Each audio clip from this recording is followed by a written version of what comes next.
Here's my ARES M4A1. Now with Dean's connectors installed in the rifle.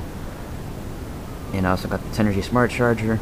It's a great charger, I highly recommend it. It's cheap, like around $20–30. You never overcharge your batteries, got temperature sensing and everything. Always charge your batteries to full output without ruining them. It could prolong the life of your batteries and everything. And it's just great. My friends have it too. So may I remind you, this is only a 9.6 1200 milliamp battery, and I will show you the kind of rate of fire that I'm achieving with it. It is just, it's crazy for a 9.6. So here we go. Okay, so I'm going to go from semi-automatic to full auto. I'm going to show you response time and then rate of fire. There might be some burst on the semi-automatic because I think the cutoff lever isn't working properly. I have opened it up and re-greased everything.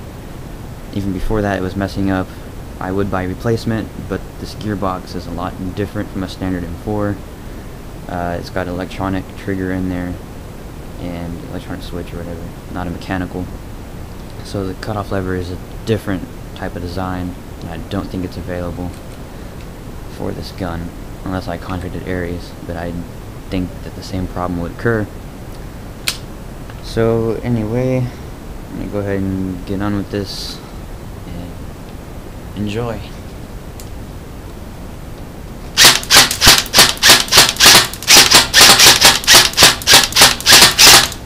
Full auto.